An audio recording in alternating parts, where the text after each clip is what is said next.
Hello and welcome back to the Ginger Joe Racing Show, proudly sponsored by Oddschecker. We're missing Joe today, he's been under the weather. But this is basically, lads, for everyone who's followed us since October, our countdown to Cheltenham Challenge, our final two selections. We're going to run through all our first eight selections. I'm going to remind people who I put up with in a daft episode of Lucky 15 that I put up of selections and a few of the handicap selections I already put up in a handicap video that we did earlier in the season with Joe. Scotty, how are you doing? Fresh from your brain power semi final? How did you get Yeah, on? yeah, good mate. I was on the Cheltenham Exchange this morning. Had my semi-final of the Brain Power against Andy from the Take a Pull podcast. So yeah, just with you here, and then going to enjoy the rest of the afternoon. Play some snooker, possibly I think at 1 o'clock. So looking forward to it. Lovely, lovely. We'll crack on. So, lads, straight away. Scotty, if you'd like to run down in whatever first four, first eight, do what you want. Your eight selections in order or any order doesn't make a difference. Yeah, so I'll quickly mention the ones because I've got eight selections and I think four are no-shows. Okay. Um, so the no-shows I'll start with. I put up Cargies for the Mayor's Chase at 14s. She's obviously going to go down the hurdle route, and I'm under the impression she's going to run in the county hurdle off a nice weight. I think she's up to 141 in that. So I know you're very keen on her, Jamie. So hopefully she'll deliver the goods there for you. So she's off the list for me. That's a loss. Waterford Whispers I put up at 12 to 1 in the novices handicap. And I feel your pain there, Scotty. yeah, it's a bit of a tough one. I mean, obviously racing the correct decision 100% was off when he was entered to run for his third run to qualify. Then I think he was declared a non-runner the last day over 2 miles. So that's fine. I mean, it is what it is. It's non-runner money back when I put him up. So I've got something up my sleeve for that later on, possibly. So I will bring that up later in the show. My third one was Surrey Quest for the Kimyo. I put that up on the last show. I was disappointed to see not receive an entry. I put him up at 33, 40 to 1 for that non-runner money back or Ante-Post rules. I think he was second in the I think it was the Scottish or the Midlands National. I can't remember. It was one of them last year. I think it was the Scottish National behind the Mullins horse that won. So yeah, probably they got that in mind again. And yeah, Highland in the Ultima. Good God, I thought that was a good thing. So yeah, disappointed he's not going to turn up, but there is still hope. I mean, there's like probably a 5 to 10% chance he could turn up because the ground is going to be right on his side. So you just don't know what Mr. Henderson's going to be thinking, but we'll see. But no, the four others that are going to have running for me is Dancing City in the Browns. 12 to 1 shot when I put him up. He's now into a general 3 to 1 shot. Happy with my position, but again, I am starting to lean towards Ballyburn after all this time thinking everything's just playing into his hands with the ground. He'd be very tough to beat. If he wins, happy days. If not, then again, it is what it is. So I've got a good run for my money at 12s, regardless, hopefully. Load of Sud and Yarkle, again, put him up at 10s. Probably my second strongest position as we are with my Ante-Post selections because I think he's only got one Nine to. to two now, best price, Scotty. I think Lotus says, yeah. And look, Yeah, we're nine. all money back concessions anyway, so it doesn't make a difference now. It's all money back. Yeah, exactly. I mean, he's going to run, and I think he's got a right sporting chance in that, to be honest. I think a lot has to go wrong with Madgeborough for him to win the race. Of But it's Cheltenham. Anything can happen. Everyone knows course. that. So yeah, again, it's just a nice one to have in the book. Jello at 20s for the Ryanair. I stuck up quite early in the season. Very promising last time in the Denman Chase at Newbury, albeit that was over 3 miles. I just got this impression he's one of those horses that either turns up or he just decides he can't be bothered. So if he turns up to his race and post rating he got at Newbury last day, I think it was like 160 around there. So I think he'd have a right chance in the race. But again, I've backed a couple in the race against him as covers, including your horse Protectorat, who I think's got every chance again, and our old favourite Jungle Boogie. Jungle Boogie. Jungle Boogie. So yeah, they'll be the ones running for me, but I'm confident Jello 16, will run a big race. 16 to 1 Jello now at the moment, yeah. Money back, no, no, 16. no, money back, yeah.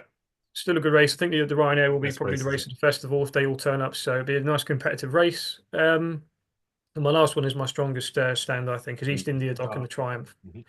Put him up at 8 to 1. He's now favourite around 2 to 1 generally, I think. Nine to Yeah, four best price, bro. 2 to 1 general, yeah. All money back now, isn't that, yeah? On the yeah. So best loads, yeah. yeah, we mentioned it. I'm not going to repeat myself too much in previous shows. I think his figures, his speed figures, and the racing that he ran up to, his mark he ran up to in that last trials day race would have been good enough to win any of the last 12 to 13 Triumph hurdles. So very happy with him. I think it's a three-horse race. Um, Unless Galileo Dame turns up, she could be in the mix as well. But I think it's between Hello Neighbour, who I'm starting to give a bit more respect to, who won at the Dublin Racing Festival, and of course Lou Lambert could be anything. We don't know how good he is, but yeah, that's where I am, Jamie, with my eight. So I've got four running for me, and four probably not going to turn up. I'd say probably four won't turn up. So again, if I get one winner out of any of my prices, it will level stakes means I've come ahead with my selection. So yeah, I'm going to sit tight, and hopefully my next two will give us a bit of a another run. So Lovely, lovely. What's the two gone for me? Yeah, well, Lampress is it looks like it's going to go in the Gold Cup. I put it up at 20 to 1 for the Ryanair, and Common Bunga unfortunately is out of the Turners Novices Hurdle. My first selection I put up was Key to Bourbon.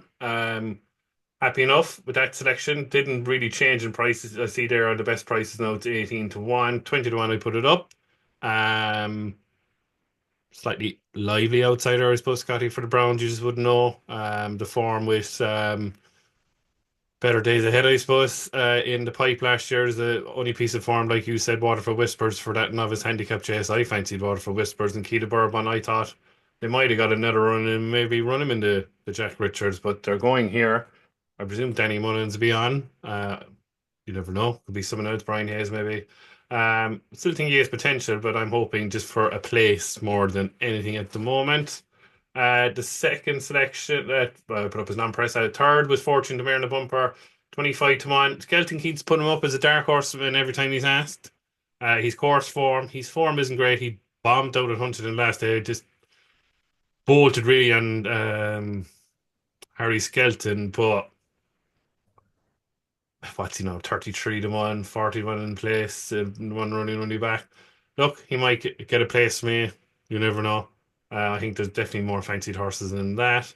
Um, I suppose my strongest one, the next one I put up, was Kopek to board at 16 to 1. He's now odds on for the Supreme. Um, he will pay for the whole festival if he wins. For me, yeah, not go on, you good tick. being going smoke up my whatever. Then was that how many's that, Scotty? Four? Is that four so far? Two gone. Oh yeah, Four. That's the fifth. That's the fifth one. The sixth one then was Angel's Dawn at 8 to 1 for the Fox Hunter. I think she's 72 now. On runner money back. Um, she's 1 or 2 points this year. Obviously, Wanaka Muir beat Stumptown, who's fancied for the national hunt. Sorry, for the cross country. Was going to be second last year tonight. I know the way you're thinking. Um, Rye Hill, who she beat in her last point to point, has come out and won the Fox Hunter chase at Naas there, beating It's on the Line and won really well. So that's definitely going to be in the race. I see there's a talking horse. Will it go ahead or something for Sean Doyle, who's after turning down a lot of money for a horse so he can have a winner at Cheltenham. So I presume this is going to be the only danger to Angel's Dawn. Will it go ahead? But no, I'm very happy with Angel's Dawn. The seventh horse I put up was Midnight It Is in the Grand Annual. I got 20s. I think it's like 14 to 1 now, one runner money back. Um, Won at Navan early in the season, was third behind the King of PRs in the Danmore. King of PRs was second to Umpion Darragh. Umpion Darragh won at the Dublin Racing Festival. 7 to 2 favourite went off, clouted to fourth last in the Dublin Racing Festival. Post race coughing and said, no, I'm not buying that. Andy Cummins, I'm with him. When he said him that day, I kind of looked and yeah, I really fancy this horse. And Kevin Cromwell's been plotting this for all year. And my last one is 130 now. I think it's 11 to 4. Is in the Mayor's Novice Hurdle. I think one of the good things of the whole meeting is 6.5. She's form behind everything. She's running flat handicaps. One easy on her debut at Fairy House, I think. Has form tied in with Kyle Cannon, who won the bumper at the Dublin Race Festival. I think her experience is going to show over Maureen and the rest of the field. So we move on to our last two selections. I will let you know what I put up earlier in the season as well in those handicap each way videos, if I remember off the top of my head. Selection number 9, Scotty. Who are you going for? We're into the shorties now, I'd say. Um, Oh, no. he's going high. He's going high. It, this one's double figures just. He's going to replace Waterford Whispers in the Jack Richards Novices Handicap Chase, first race on the Thursday. Mhm.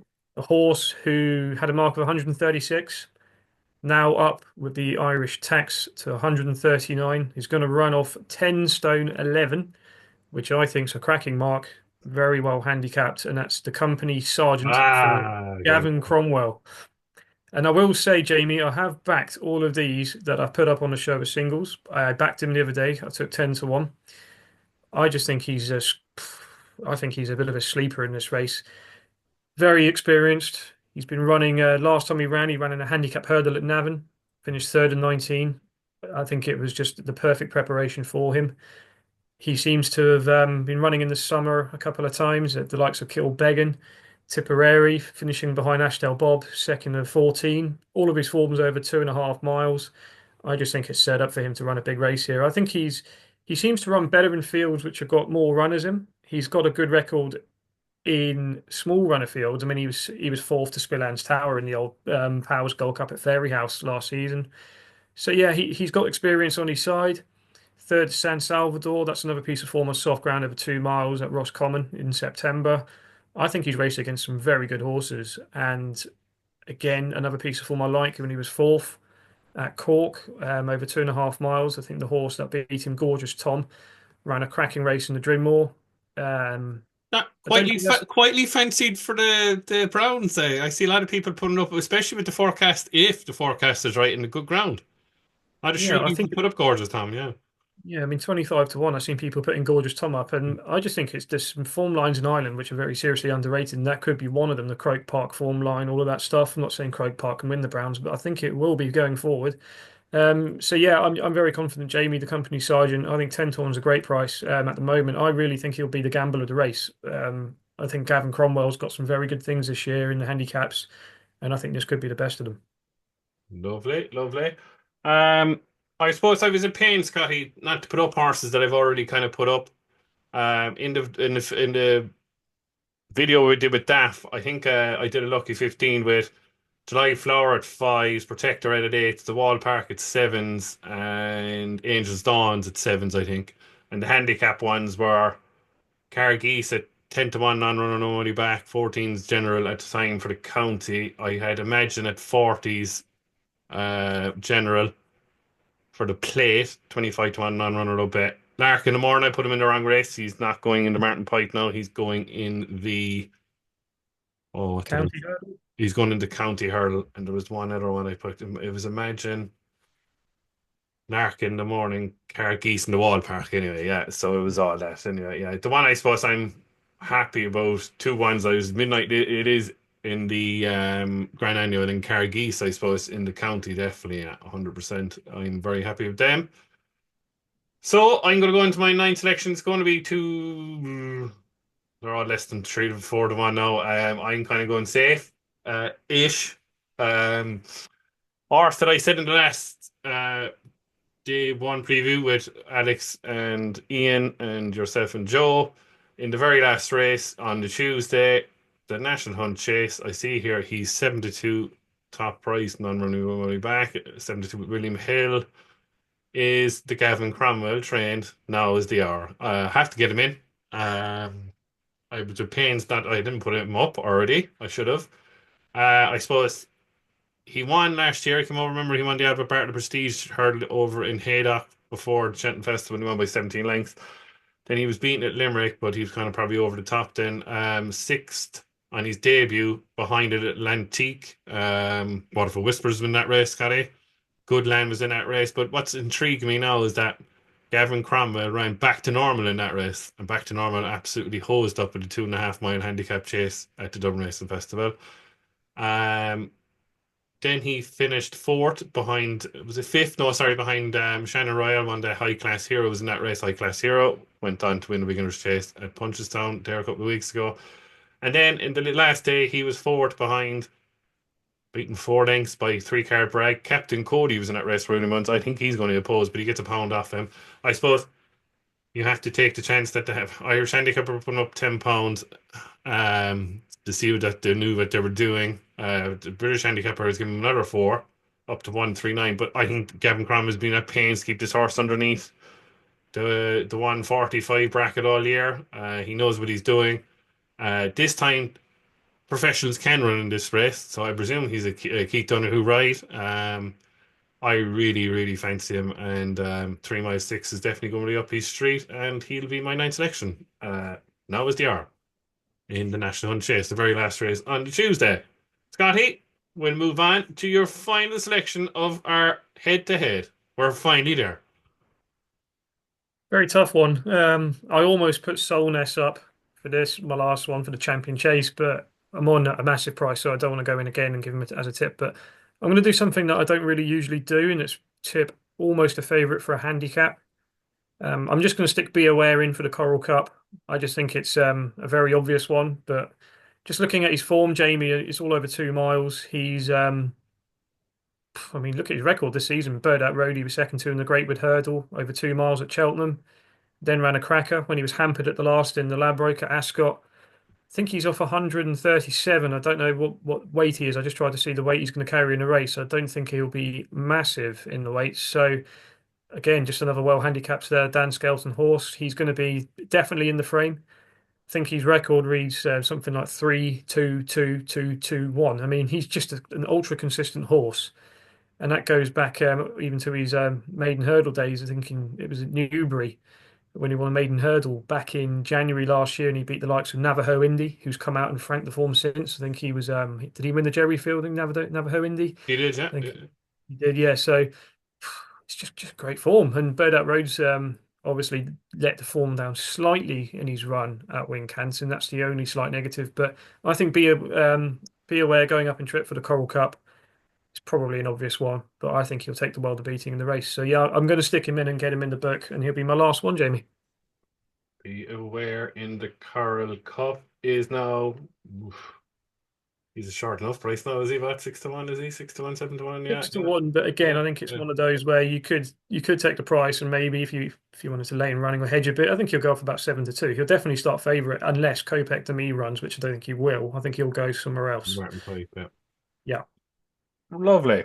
My final selection is I'm going to take you on with the doc. Um, I put it this way, I was humming and hawing, and I said Galileo Dame the last time. I should put a Galileo Dame. Look, I've the small worry that Galileo Dame might end up in the Mayor's Novice with Mm. this concession, which could be a huge factor, and I definitely would be in fear if she did move. But I'd say she'd run in the Shrine. She's 20 to 1 now, best price. I'm going to leave her alone. I'm definitely going to back her factory trade to win the Triumph. It was a right catch and run behind Hello Neighbor. I see a lot of people putting up Hello Neighbor. This is the one horse I can't have in the Triumph is Hello Neighbor. It just won't stay in my book. It just won't. Like they're saying it's idling, but I think the next chauffeur up a slog hill. He was only a mile two flat horse in the flat. Like, I just can't see it. He's a very good horse. East India Dock. I don't understand. I've seen these couple of things, Scotty, about people deform with East India Dock. What more can you do? I mean, like he beat Hot Fuss on debut, Win Kenton.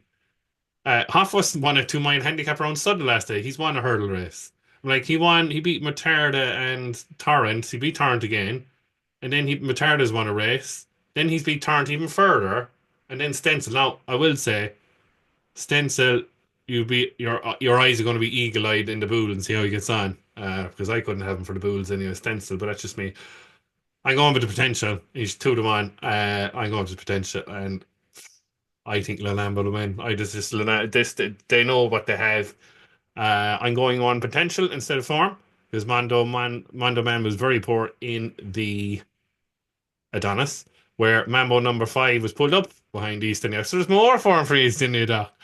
But I will go with the potential, and I think they know that. Rico de Wineville is not riding Palladium. I don't care what anyone says. Palladium's a flat track buddy in my head. He's probably going to end up in the Ascot Stakes in the summer. So no, it's 2 to 1 Lamba. It's short. We're getting to that stage. I'm not going anywhere near any of your handicaps yet until I see declarations. So that's me done. Um, we have a 10 pence from Scotty for us before we leave. I'm just going to ask you a couple of horses that I'm not necessarily going to back, but I just want your thoughts. We mentioned the Brown Advisory. We have obviously Ballyburn. We mentioned possibly Key de Bourbon, but one that Mullins could run, I like as a horse, is High Class Hero. Where would your stance be on him in the Browns? Would you give him a squeak in that kind of race? I'd be worried if he ran. I think that I'd say they're worried what happened. He was pulled up last year in the Bartlett. Yeah, I'd say he's more right-handed track, right-handed. Scotty. He's definitely one for the better ground of Punchestown Grade One, 3 miler at the end of the season. Yeah. yeah, I suppose he could turn up because if the ground is good enough. Do you know what I mean? I'm like, he's a summer horse. He was running last year in the summer. Before he won at Limerick, and then he put up a high RPR, and then he was put away, ran at Thurles in January of last year, and then ran into Barton. He was pulled up. Now the ground went soft today, the Arbor Barton, so that was never going to. And he was second to Dancing City, who punched us on the 3 miler, and that was good ground. So goodish. It was good at Punchestown last year. It was decent, like all year, yielding good soft ground all through the festival. I suppose you have a prayer. What is he? 28, 25. You have a prayer if the ground stay the way it is. I suppose if I'm wrong, but I'd be more Punchestown with him. yeah, yeah. I think he's run behind Dancing City. Like I said, probably indicates he's more of a right-handed track Mm. specialist. Yeah, I'll ask you one more. John Bon, Champion Chase. I know you like Gaelic Warrior, but just on the presumption Gaelic Warrior doesn't turn up, would you be a player, or is there something you take John Bon on with in the Champion Chase? I suppose you'll find out now that Gaelic Warrior is more ground dependent than we realised at 2 miles. I can see him switching to the Ryanair if it's quicker ground. It could happen because the El Fabiola is not going now, and they still have an Ergomin. But I wouldn't fancy him for a Ryanair. It's too hot. Do you know what I mean? It's just like he lack. It's not lack experience. I suppose he would. He lack experience in horses coming back to the Ryanair. Definitely like Protector Cello, like Ele France is more experienced than him. Do you know what I mean? I'd be very worried in Ryanair. I won't touch him for any race this year. I think next year they have to campaign him over further. Scotty, it just shows now. He should have been in this year's King George to see how good he is. I presume what they're doing is they give him a year in chase and then they're going to step him up and trip, after his second season. I think you'll never see him at Leopardstown again. Never ever. Not a hope. Um, I think he'd be campaigned towards King George next year. Yeah, Problem with the King George is that it's very rarely soft at Kempton and it's Christmas time. Um, I think if it's good ground, he'll go up to Ryanair. I think if it's soft ground, I would give him a life. Yeah. There's lots of pace in race that'll suit him. But he needs soft heavy to win the Queen Mother. yeah. Do you think John Bon wins the Champion Chase then, or are you No, against him? I'm still against him. Who would you take him on with? Well, it all depends on if Air France or Samuel. Yeah, Yeah, I like it. Like I don't understand this. Like the one thing I will say, why are people saying Solidus won't get home? I'm like, it's a mile, 7.5 furlongs. He's done yeah, it like in every other track. I don't suppose people are worried about the undulation if you go up the hill. There's a steep uphill climb in Leopardstown. I mean, Marine National got him and he went again. So I don't get that point. But I suppose where people are saying, will you get a soft lead? Of course, you get a soft lead if it's a small field. Which is going to be if France doesn't turn up and Gaelic Warrior doesn't turn up. So like if there's no Gaelic Warrior, no LA France, right? The only horse that can beat Jambon is Sandus on current form. Do you know what I mean? There's nobody else. Energumen's too old. Marine National, I suppose the better the ground, the better his chance. He's won a Supreme on an old track. This is a Queen Mother on an old track. I just still think I don't know. I don't know. Would he just come up that little bit shy? Like he could probably need to bet not in Marine National because like what is he now? Marine National 7-1. I mean, at the moment on the prices, he's second favorite. I'm like, that's ludicrous. Like that's just me. But on faster ground, you got to give Marine National a chance. Yeah, cool. Thank you, Jamie. yeah. Are we good? Now, one question that I'll ask you. Oh, One question. What question? What question? Question. What question? Oh yeah. Because like there was a point made the last day by Taff, and it was a very good point, I thought. I mean, you think about it logically afterwards. Nathaniel Lacey winners and at the Dumb Race Festival and Shallow Hurdle winners have not great records at Cheltenham.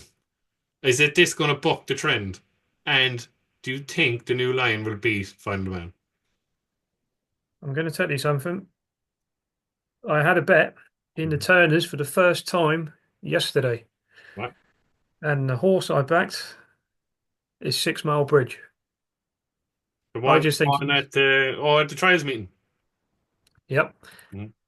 I just have this feeling with their final demand that he needs 3 miles in time. He's going to need 3 miles in time. Mhm. And I just think the ground, possibly at Cheltenham, could catch him out. Mhm. He's susceptible to something like the new line. Of course he is. I think the new line's got every chance. And I know the Challow hurdle, it's all kind of, it's like a hoodoo, isn't it? They say the Mhm. form never works out. At Cheltenham, I don't buy into that. The horse doesn't know where he's bloody ran, does he? No. The only thing I'll say is the new line's form isn't working out terribly well. But I mean, 6 Mile Bridge, okay, fair enough. He's beaten the likes of Potter's Charm, Bill Joyce, Quebecois. It all ties in with the new line in a way. But the way 6 Mile Bridge won, Jesus Christ, he absolutely battered Potter's Charm. Mhm. He won by, I think he won by 8.5 lengths. I just think he's a big player each way. This horse is in the Turners that have placed at big prices in the past. I mean, Kim Bailey had one. I think it was a few years ago. Vigil ran in the race. I think he was fourth. Ben Pauling had one. The name escapes me. The white colours, and he would have been a good horse. And I think he ended up getting injured. Um, I don't think there's I don't think there's any reason to back Final Demand now at 6-4, 2-1. If you're on a good price, fair enough. You're happy with your position, but the yellow clay turns up running here. It's the wrong race. He hasn't got the pace to win a Turners. He has to go in the Albert Bartlett. But they're going to send wingmen there, which is understandable. I give wingmen a chance in the Albert Bartlett. I really do. I just think he's a galloper. I think he's a stayer. I think he'll just go at one pace, and that's the kind of thing you need for a Bartlett. Not a classy plodder, which I think wingmen is. Similar to the yellow clay. The yellow clay, I think's got all the credentials to be a Bartlett winner. But if he came into a Turner's, I think he's playing for places at the best. I think the new Lion's got the speed to beat him. And I think the new Lion is probably now the most likely winner of the race, the way that the conditions are going to be. But I think 6 Mile Bridge is a good each way bet. That's what I think in the whole race. You actually, yeah, you've actually. I was going to ask you about the two Moran horses. I think the Yellow Clay will come into it now because when I was saying to you there last year when I was at Punchestown for a couple of days last year, the ground was good. Yellow Clay was second in the bumper, obviously Redemption Day one, and third was William Money. Um, they seem to be much better at home on the better ground, and that's where I'm saying, and I think you're right as well. Even regardless, look, Final Demand's going to be in the first training, regardless, and he beat Wingman and they pulled miles clear of the rest. Wingman, who won bumper, I think it was 18-21 that day at Punchestown on the Thursday when Tupu won. He ran like a very good horse on better ground. So he's definitely a huge player now in my book for the Albert Bartlett. He's experienced. He's what two, has he ran 4 times this year? That's very good for a novice going in for the Albert Bartlett. But he'll be much more at home on better ground. And if it stays the way it is, he's definitely a huge player in the Albert Bartlett. Definitely. And Yellow Clay has a chance now in the Turners because of if we don't get a bog, he definitely comes into it. Even though I know he won on soft ground at Naas, he looked more at home last year, I thought, and a more improved horse like Wingman on the better ground than Punchestown. Different track, I Mhm. understand that. But no, they seem to be for better ground, those two Moran horses. So we'll watch this space. Right, that will wrap it up. Nice and easy, under the half an hour. Scotty, best of luck for Cheltenham. We'll be on during the week with more special guests for our day 3 and day 4 preview. Best of luck. Thank you for taking me on. Yeah, good luck to you as well. I'm pretty confident we'll do all right. So Well, bragging rights. hopefully, yeah, yeah. And whatever we put up, the videos are there, lads, through the season of We the could have handicap as well. video. Sorry, we Yeah. could have as well an all Ginger Joe final on the brain power. So don't let me down. Oh, yeah. I don't know if my brain is working properly enough for brain power for today, but sure, we'll see. Lovely, lads. We'd like to thank everybody who tuned in all year for this. You can go back on Handicap Picks. You can go back on an episode we have with Daft Lloyd that we did were a Lucky 15 video and a Handicap Lucky 15 video or selections on that. Thanks to Scotty all year for this. And we will see you with the review of this after the Cheltenham Festival. Thank you.